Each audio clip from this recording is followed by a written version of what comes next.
Intricate Devo, intricate. Hello everyone, and welcome back to Intricate Devo, the channel where complex programming concepts become simple, practical, and fun to learn. Today we're exploring one of the most powerful concepts in object-oriented programming. Before that, take a few seconds to like this video. Comment your biggest Java learning challenge, subscribe to Intricate Devo. Share this video with fellow programmers. Now jump into Java Abstraction. Now don't let the name scare you. By the end of this video, you'll understand what abstraction is, why developers use it, how abstract classes work, how abstract methods work, and even some advanced concepts that many beginners completely miss. So grab your favorite beverage, open your code editor, and let's dive in. Let's start with a simple question. When you drive a car, do you know exactly how fuel is mixed with how the engine cylinders move or how thousands of mechanical parts work together? Probably not. You simply turn the key or press a button and the car starts. That's abstraction. You see only what you need to use. The complex details are hidden behind the scenes. In Java, abstraction works exactly the same way. It means hide unnecessary implementation details. Show only essential features. Instead of exposing every tiny detail, we provide a simple interface for users and developers. Imagine a company manufacturing different types of animals. Okay, that sounds weird, but stay with me. We have pigs, dogs, cats, cows, and many more. Every animal makes a sound, but the sound is different for each animal. A pig says, wee wee. A dog says, woof woof. A cat says, meow. So we know every animal must make a sound, but we don't know exact which sound until we know the specific animal. This is where abstraction becomes useful in Java. Abstraction is achieved using the abstract keyword.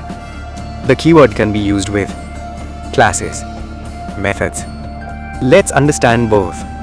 An abstract class is a special class that cannot be used to create objects directly. For example, abstract class animal. Notice the abstract keyword. This class acts like a blueprint. You can inherit from it, but you cannot create an object from it. So this is illegal. Animal equals new animal. Compilation error. Java prevents this because the class is incomplete. Now let's make things more interesting. Suppose every animal should make a sound. We know the action exists, but we don't know the implementation. So we create an abstract method. Public abstract void animal sound. Notice something interesting. There's no method body, no curly braces, no code. Just the method declaration. Why? Because the implementation will be provided by child classes. Let's see the full code. Abstract class animal. Public abstract void animal sound. Public void sleep. System.out.println zezis. Here, animal sound is abstract. Sleep is a normal method. Abstract classes can have both abstract and regular methods. Now let's create a pig. Class pig extends animal. Public void animal sound. System.out.println. The pig says, wee wee.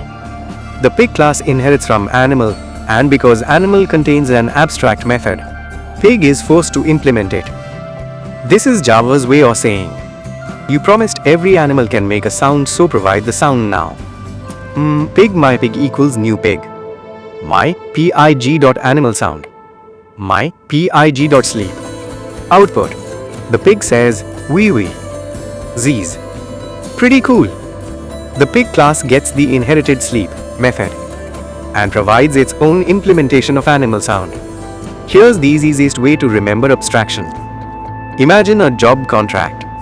A company says, every employee must submit a report. The company doesn't care HOW. Some employees use Excel, some use Word, some use PowerPoint. But everyone must submit one. The requirement exists. The implementation differs. That's exactly how abstract methods work. If a class inherits from an abstract class and does not implement all abstract methods, then it must also become abstract. For example, abstract class dog extends animal. Because dog didn't implement animal sound, Java says, fine, but dog is also incomplete. So dog must be abstract too. Now let's move into the concepts that separate beginners from professional developers. Most people think abstract classes only contain abstract methods. But that's not true. They can also contain constructors, final methods, static methods.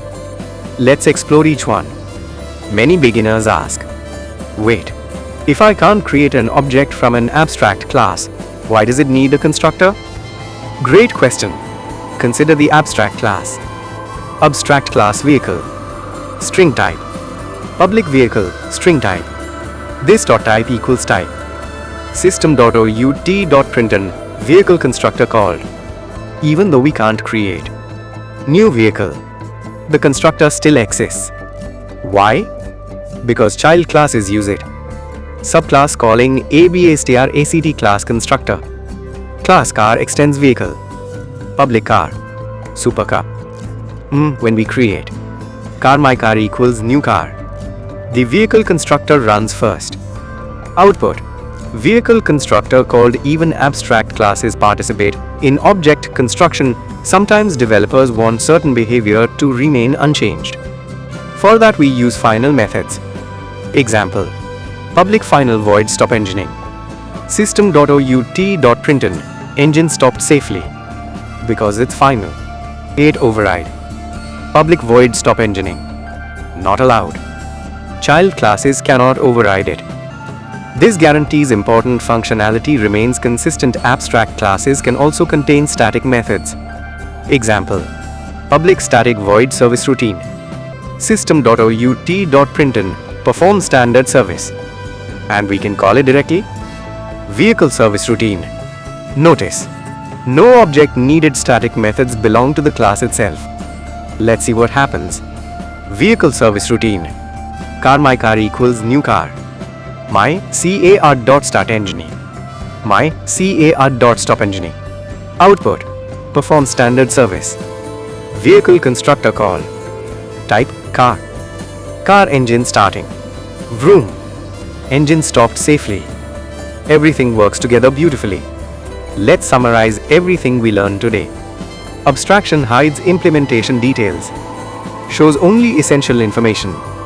Achieved using abstract classes and abstract methods. Abstract classes cannot be instantiated. Abstract methods have no body. Child classes must implement abstract methods. Abstract classes can contain normal methods. Abstract classes can have constructors. Abstract classes can have static methods. Abstract classes can have final methods. Congratulations, you've just learned one of the most important object-oriented programming concepts used by professional Java developers every day. If this video helped you understand Java abstraction, make sure to support the channel like this video. Comment your biggest Java learning challenge, subscribe to Intricate Devo. Share this video with fellow programmers. In our next lesson, we'll explore Java interfaces and discover how they take abstraction to an entirely new level. Until then, keep learning, keep building, and keep growing.